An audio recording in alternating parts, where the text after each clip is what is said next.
Queria que você abrisse a sua Bíblia. 1 aos Coríntios, capítulo 9. Alguns versos nós vamos ler a partir do verso 24. 1 aos Coríntios, capítulo 9, verso 24, aliás, em diante, até o verso 27. Amém? Vamos ler a palavra de Deus. Diz assim: vocês não sabem, esta é uma versão da Nova Versão Internacional, que diz assim: vocês não sabem que de todos os que correm no estádio, apenas um ganha o prêmio? Corram de tal maneira que alcancem o prêmio.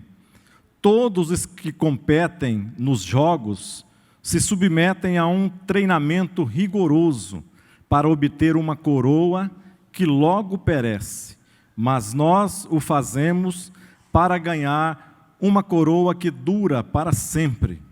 Sendo assim, não corro como quem corre sem alvo, e não luto como quem esmurra o ar.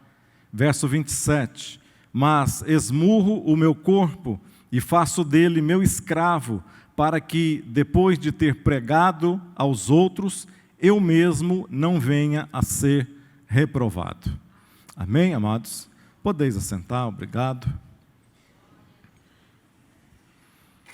Nesta noite eu gostaria de trazer uma palavra para a gente, que nós possamos estar refletindo, como que está a nossa vida espiritual, como que nós estamos caminhando em direção ao céu, como que está a nossa expectativa em relação a essa corrida espiritual, quais os passos, o que nós estamos fazendo, quais os objetivos que nós estamos tendo, quais os treinamentos aos quais nós estamos dedicando para que a gente possa alcançar esse objetivo tão importante. Quando Paulo ele estava fazendo e escrevendo aqui esta carta, ele conhecia muito bem o que ele estava falando. E ele estava escrevendo a um povo que entendia, um povo grego que entendia o que era uma corrida, o que era uma maratona, o que era uma corrida, os jogos, principalmente naquela época, eles já faziam e já executavam. Quando Paulo está escrevendo aqui, principalmente para as pessoas que da Europa, naquela época, alguns povos ali da Europa, tipo Filipos, Tessalônica, Roma, o próprio Corinto, que eles estavam escrevendo ali, ele também ele cria nisso, porque esses povos, tanto como os povos asiáticos, os povos da Ásia Menor, ali, eles tinham na sua maneira de viver algo muito especial. Preste atenção, eles acreditavam que todos os tipos de jogos, todos os combates, tudo que as pessoas desenvolviam um contra o outro ou contra várias pessoas, tinha um único objetivo para eles. Eles agradavam as suas divindades através de sacrifícios. Eles ofereciam sacrifícios aos seus deuses, às suas divindades. Mas eles tinham também um propósito e um projeto de que nas corridas, nos jogos, nas lutas, aquele que ganhava a luta, aquele que era vencedor na corrida, ele tinha somente um objetivo: agradecer e oferecer à sua divindade aquela vitória. Por que Paulo está escrevendo exatamente isso para esse povo? Porque os crentes ali que converteram, eles compreendiam essas coisas naturais. Eles compreendiam que era bom a pessoa ganhar e oferecer a um Deus. Mas agora ele está falando a crentes novos convertidos e pessoas, também já crentes mais antigos, que queriam ter algo espiritual baseado naquilo que era físico, que era lógico, que era no dia a dia, diário. Então Paulo vem com uma maneira de expressar para que eles pudessem estar entendendo isso com mais facilidade. Então ele está falando de alguma coisa natural, para explicar alguma coisa sobrenatural que ele gostaria que as pessoas estivessem ali entendendo. Eu coloquei que Paulo compara a nossa vida aqui com 2 tipos de jogos que existiam ali na Grécia. Primeira coisa, a maratona, que era comum ali, e também as lutas que existiam. É interessante que, se você for observar, uma maratona tem vários competidores, várias pessoas competindo contra um. Então, se você quer ganhar o prêmio, você tem que ganhar de muitos, tem que ganhar de muitas pessoas. No boxe, não. No boxe é diferente. No boxe, você só tem um único adversário. E você tem que fazer tudo para derrotar esse adversário. Então, Paulo ele pontua 2 maneiras de enxergar aqui a vida espiritual baseada nessas 2 coisas. Não significa que ele dizendo aqui que tem muitos adversários, que nós mesmo, quando nós olhamos para a nossa vida, a Bíblia diz que os nossos adversários não são carnais, mas eles são o quê? Espirituais. A nossa guerra não é contra a carne e o sangue, mas ela é contra potestades, divindades e das regiões celestiais. Ou seja, mas você não tem que brigar contra o seu irmão, você não tem que lutar contra a pessoa que está do seu lado. Aqui ele está dizendo que uma pessoa só ganha o prêmio. Mas por que ele está dizendo que uma pessoa? Será que nós, cristãos aqui numa igreja como essa, nós estamos lutando um contra o outro e um só vai pegar o céu? Será que é isso que ele está falando? Não é isso que ele está dizendo. Ele está dizendo o seguinte, que aquela pessoa que ganha o prêmio, ele se esforça muitíssimo para que ele possa conseguir aquela vitória e conseguir isso. Ou seja, ele está dizendo, a fazer da mesma maneira que aquele corredor, aquele que ganhou o prêmio. A nossa vida cristã, você aceitar Jesus é bom, aceitar Jesus é ótimo, aceitar Jesus é aquilo que vai fazer diferença na sua vida. Mas não é somente você aceitar Jesus. Tem muitas pessoas que amam o projeto do céu. Tem muitas pessoas que falam do projeto celestial. Tem muitas pessoas que sonham com o projeto celestial, mas eles ficam exatamente somente nisso. Não dão os outros passos. Elas simplesmente ficam sonhando, ficam achando bom. Acha bom a pessoa ser crente, acha bom a pessoa ir para a igreja, acha bom a pessoa ler a Bíblia, acha bom a pessoa deixar de fazer algumas coisas que eticamente, antigamente não deu certo. Eticamente eram erradas nos tempos antigos que ele fazia. As pessoas mais, quando elas, eu quero ir para o céu, mas não quero pagar um preço. A maioria das pessoas tem esse projeto na vida, de ir para o céu. Elas sonham que estarão um dia habitando com o Senhor na eternidade. Mas elas não imaginam que é necessário alguns passos, e que esses passos são importantes, aos quais, se nós não os dermos, nós não sairemos do lugar, nós perderemos a corrida, a qual Paulo está falando aqui. É como se nós, corredores, todos nós, estivéssemos diante de um diretor de provas, e que todos nós ali na largada, músculos, todo mundo tenso, esperando o tiro de partida, todo mundo ali focado, esperando o tiro de partida.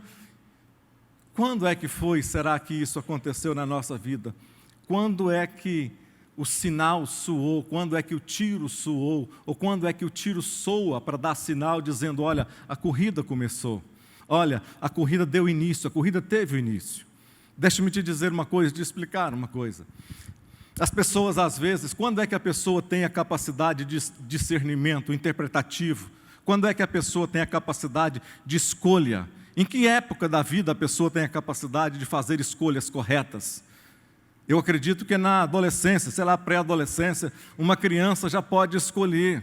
Todos nós, desde Adão, do pecado de Adão, nós temos, a Bíblia diz que nós estamos com essa coisa do pecado, com essa marca do pecado na nossa vida, e que nós sozinhos, nós nunca vamos conseguir, por melhor que sejam as suas obras, por mais coisas boas que você faça, por mais gentil que você seja, por mais pessoas que você tenha dado banho lá no Araújo Jorge, lá por mais cestas básicas que você tem doado todos os dias da sua vida para alguém, mas se você não se converter, se você não aceitar a Jesus como Salvador da sua vida, isso vai ser uma corrida em vão, não vai adiantar coisa alguma.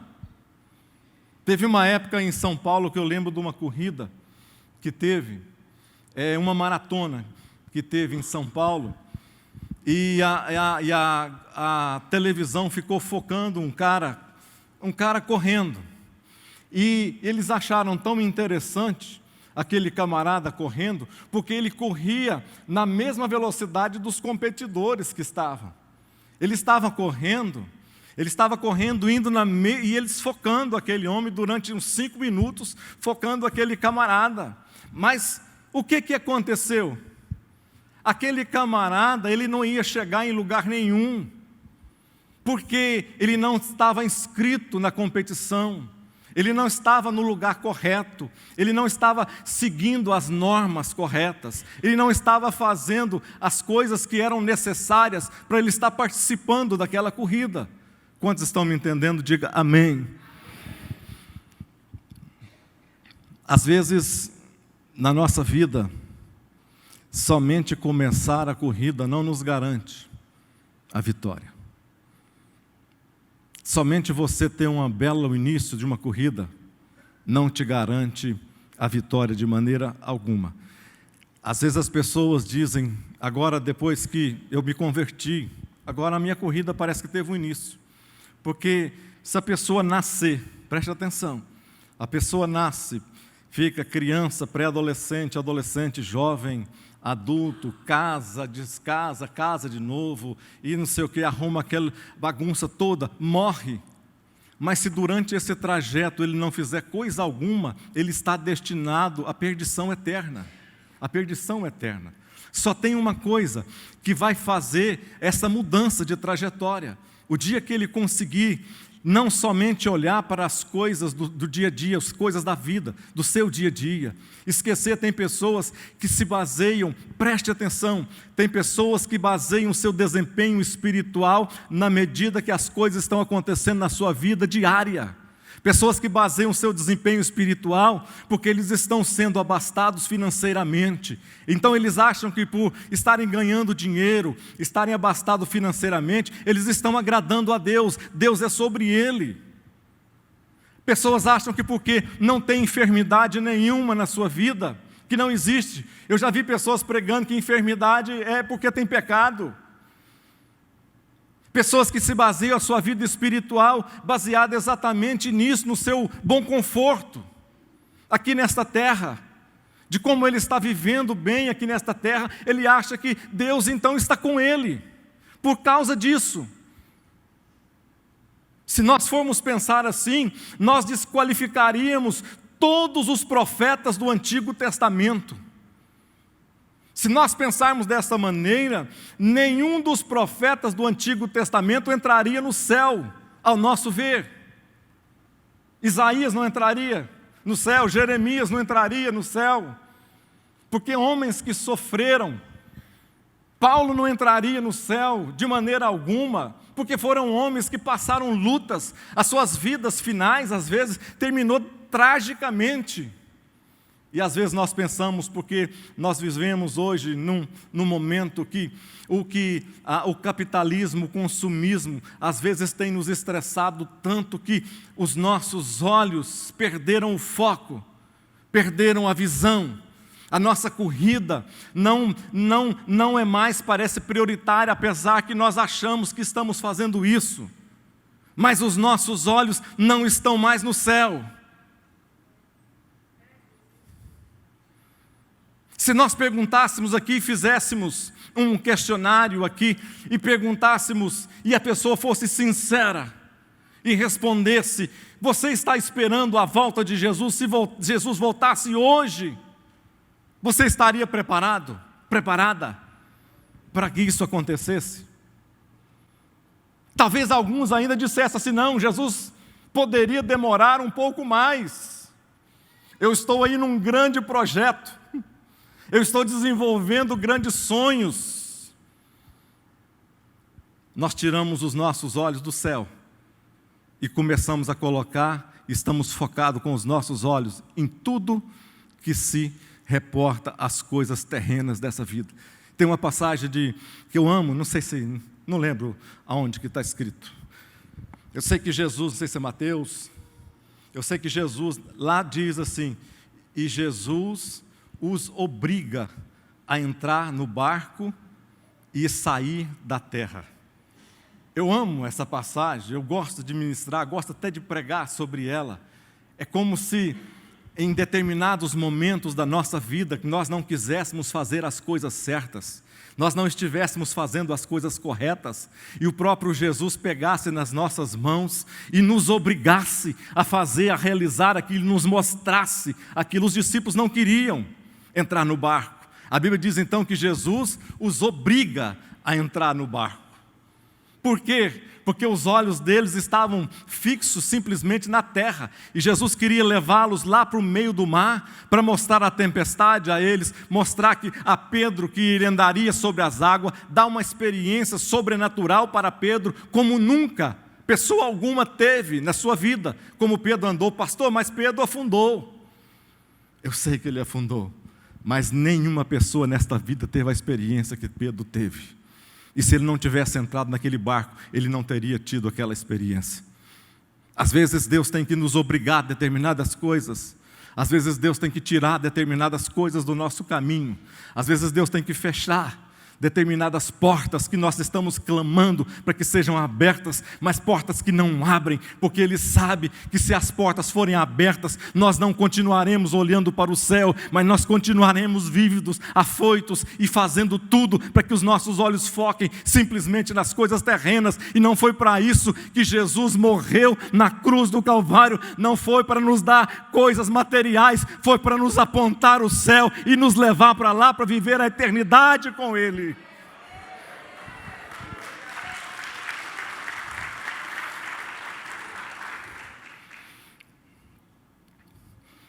Salomão dizia que sobre começar bem e terminar bem, o próprio Salomão foi um dos que começou bem e não terminou tão bem.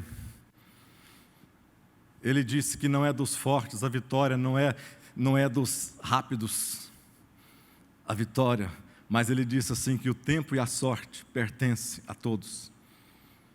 O tempo e a sorte pertencem a todos. Ou seja, o tempo, todas as coisas estão nas mãos de Deus. A Bíblia diz que o sol nasce para justos e injustos. O que vai fazer a diferença na minha vida e na sua vida, então? É a sorte? É o tempo? Salomão está dizendo que os dois pertencem a todo mundo. Mas o que vai fazer diferença na nossa vida é saber que se o tempo e a sorte estão nas mãos de Deus, se todas as coisas estão nas mãos de Deus, se eu estiver nas mãos de Deus, Ele me colocará onde Ele quer que eu esteja, e eu estarei feliz nesse lugar que Ele me colocar. A gente precisa, eu coloquei um verso aqui, porque a gente precisa se preparar para essa competição. Hebreus 12:1 diz assim: portanto, nós também, pois, estamos rodeados de tão grande nuvem de testemunhas, deixemos todo o embaraço e o pecado que tão de perto nos rodeia, e corramos, e façamos o quê? Corramos com perseverança a carreira que nos está proposta.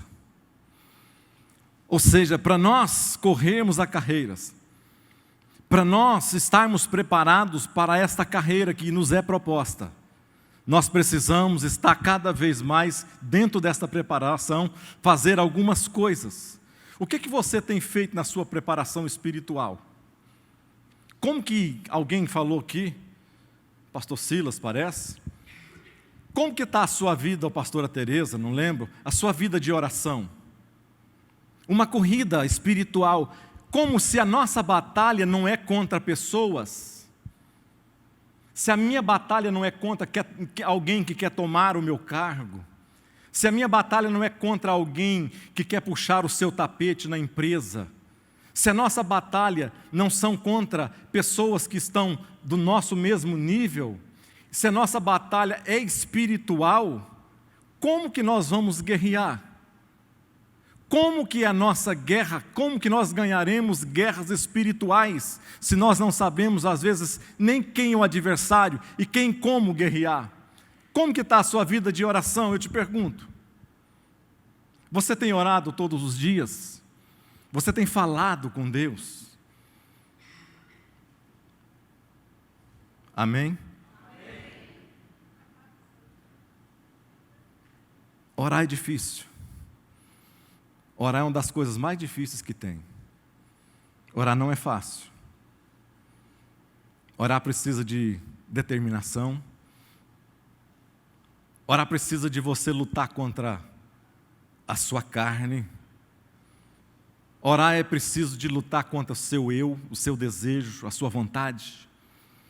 Você imagina, mas eu vou perder, sei lá, meia hora, vamos falar menos, vamos perder 15 minutos, vou perder 1 hora de joelhos, eu poderia estar fazendo, aí você deita, você dobra o seu joelho e começa a orar, logo os pensamentos vagueiam, logo o seu pensamento está lá longe, distante, as suas palavras estão saindo, mas o seu pensamento está longe.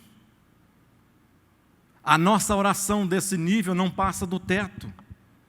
Quando nós falamos um amém, nós sentimos, ao invés de sentir uma paz, nós sentimos um peso na nossa alma, porque nós sabemos que nós não fizemos a coisa correta.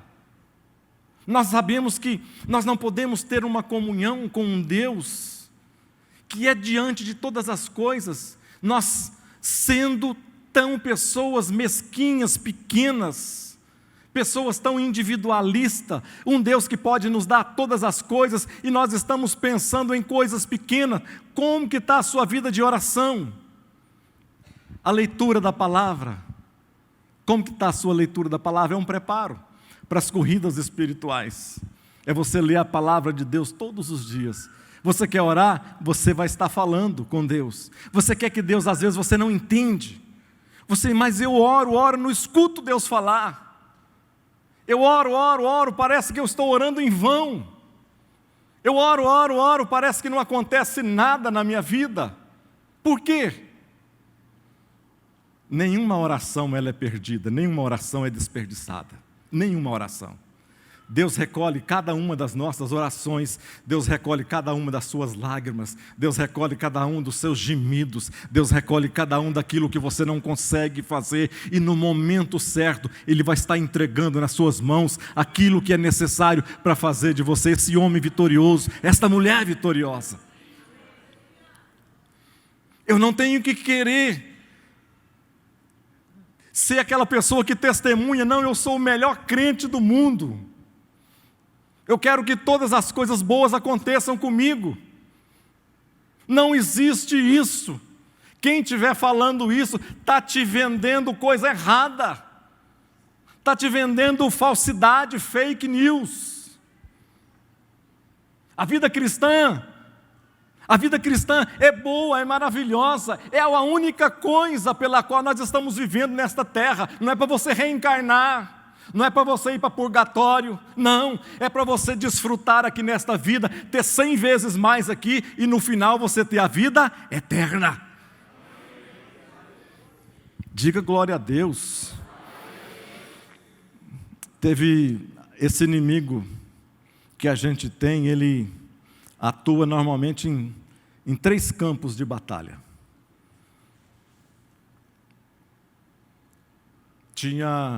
Estava fazendo um seminário para obreiros, e no meio do seminário o pastor notou que tinha alguns irmãos que estavam dormindo. Assim, quando a gente olha, a gente vê alguns irmãos dormindo assim. Eu acho que é intercessão, eu acredito que é intercessão, tenho fé nisso, que eles estão intercedendo ou meditando. Então o pastor estava dando o seminário e ele notou que tinha alguns irmãos que estavam dormindo. Aí o pastor pensou, eu vou pegar esse camarada ou esses camaradas, né? E o seminário era para obreiros. E ele perguntou, o irmão estava dormindo, igual lá na Betel tinha um irmão. Lá na Betel tinha um irmão, quando a gente era pastor lá na Betel, e nós tínhamos um púlpito assim. O púlpito ficava, ainda tinha um púlpito em cima da igreja, acima da igreja. Ficava lá umas 15 cadeiras, lá, poltronas lá em cima, os obreiros ficavam. E tinha um irmão, um pastor, que dormia todo culto, todo culto. Eu acho que aquele lugar era um lugar de relax para ele ali, naquele local. Ele dormia todo culto.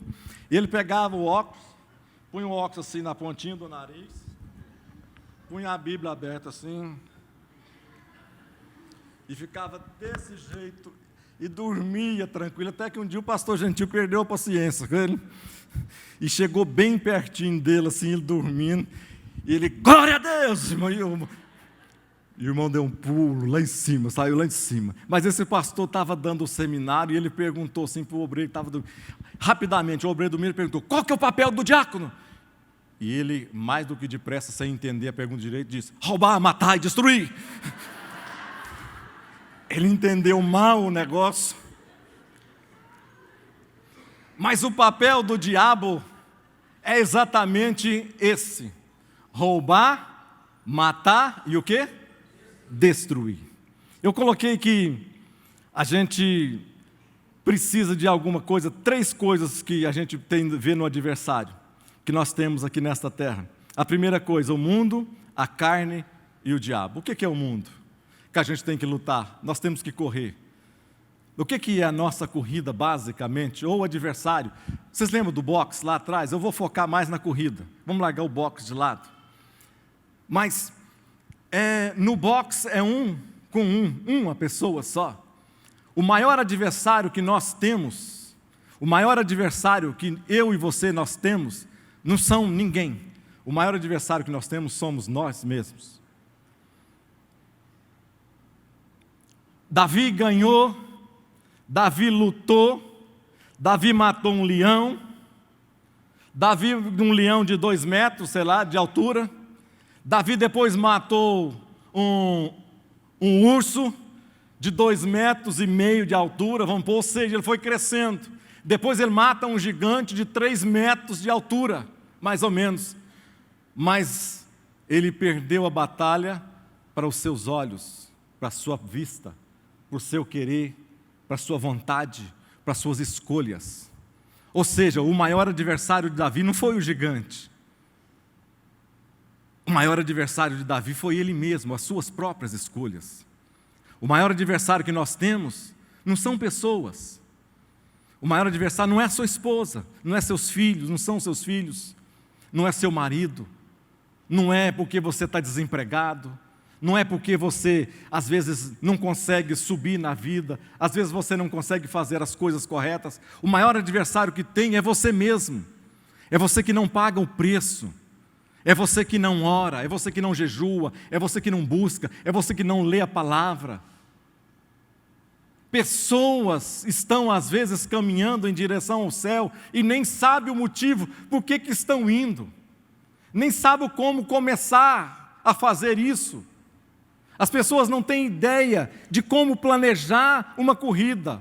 As pessoas não têm ideia de como fazer para você sair vitorioso, ganhar dos adversários, que são muito a carne, o mundo e o diabo. A nossa carne vem lá do pecado original. O mundo vem de todas as nossas escolhas, daquilo que nós fazemos, daquilo que nós pensamos, daquilo que é alternativa para nós. E o diabo não, o diabo já está vencido. A Bíblia diz que o Deus de paz esmagará Satanás debaixo dos nossos pés. Diga glória a Deus. Ou seja, o diabo não é adversário, o adversário somos nós, o diabo está vencido.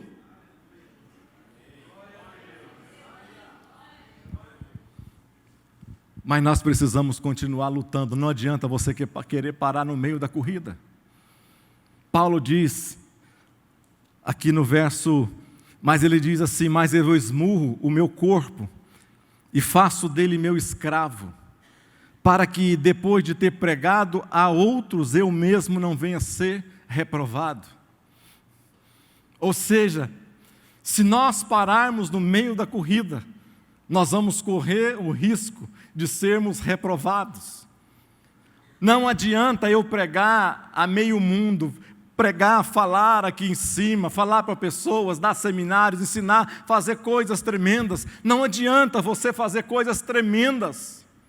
A Bíblia diz, pastora Bernadette pregando aqui hoje de manhã, citou o exemplo de que pessoas que fizeram grandes coisas nessa vida não entrarão, às vezes, ficarão de fora do céu.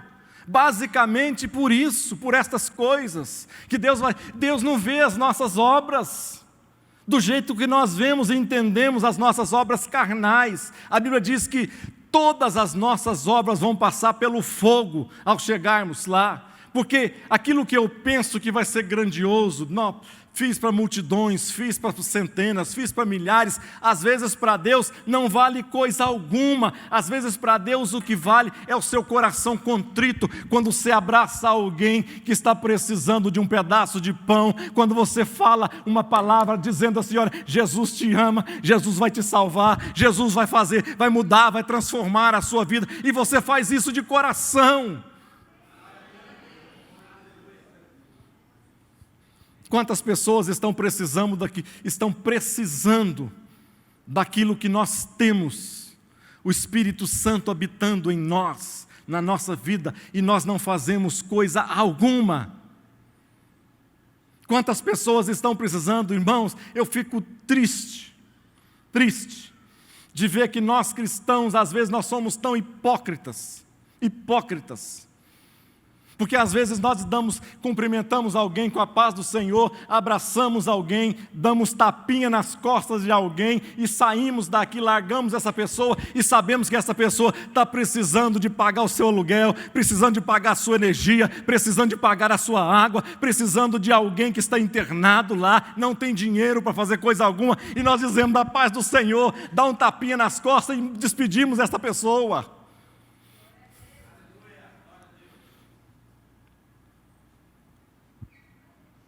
Nós fomos chamados para ser luz desse mundo. Luz brilha. Luz tem o seu lugar. Luz não brilha debaixo de coisas fechadas. Luz brilha em cima das coisas.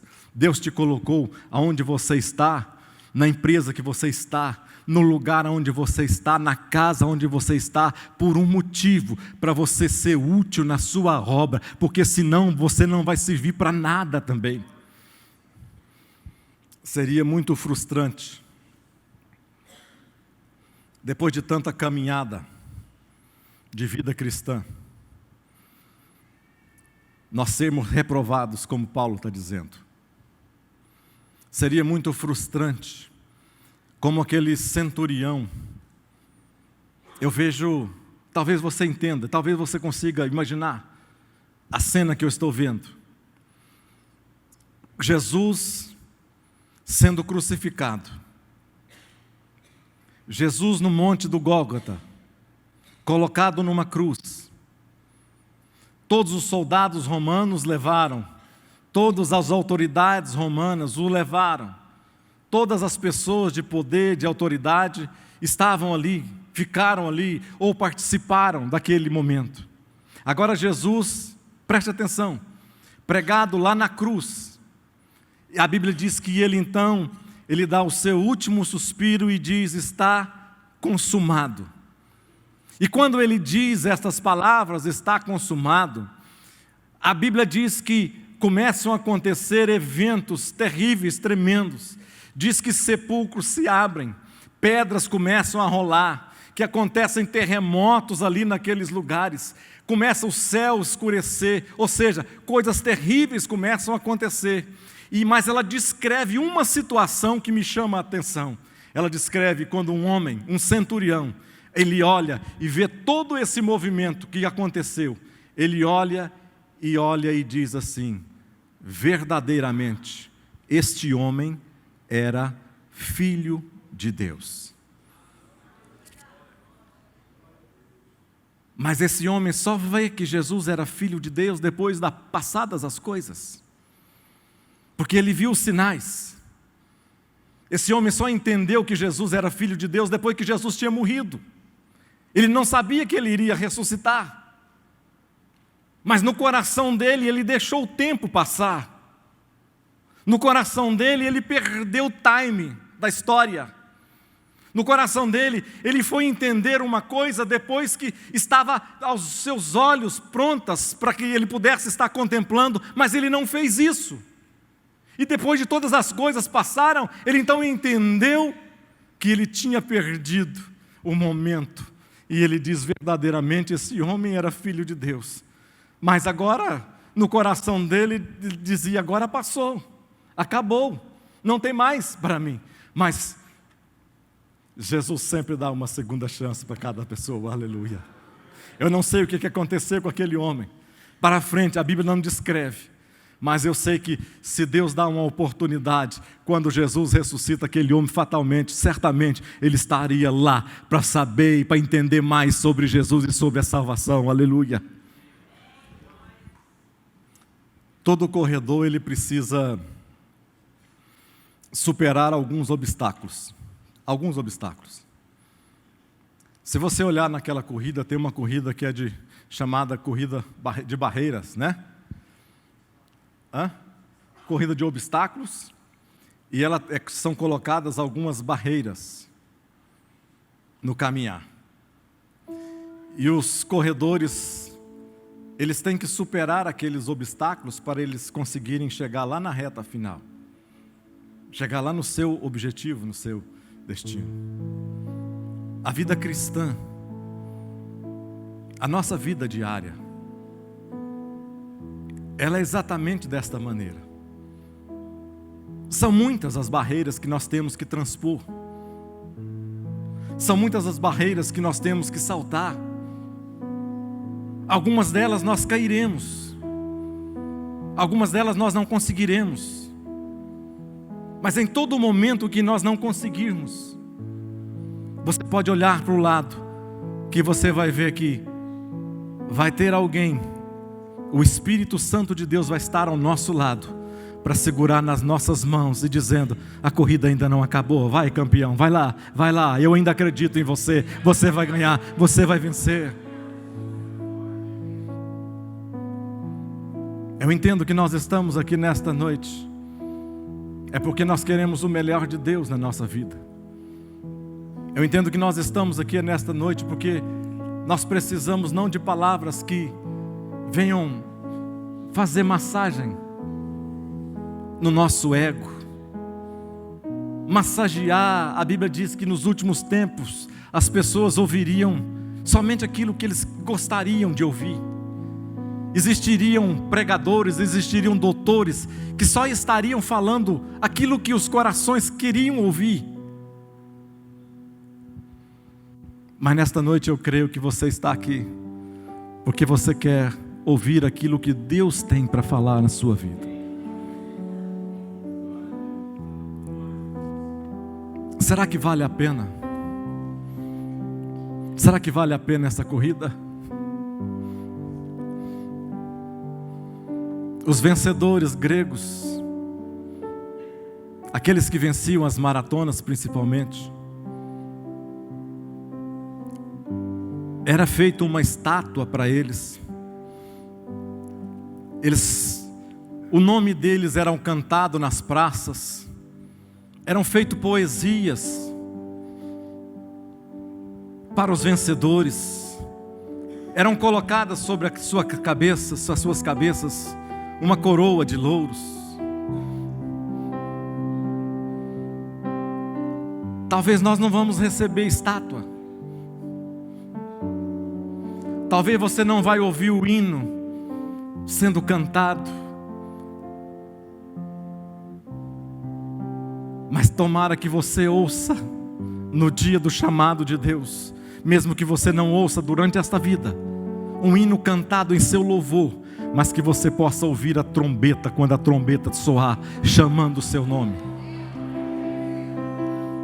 Talvez você não vai ter ninguém para colocar uma medalha no seu peito, Mas certamente você vai ter alguém que vai te dizer: servo bom, tu fostes fiel, entra no gozo do teu Senhor, aleluia. Certamente aqueles homens recebiam uma coroa que era corruptível, mas a Bíblia diz que nós, os vencedores e os vitoriosos, nós vamos receber uma coroa incorruptível no reino da glória. Eu queria orar nesta noite.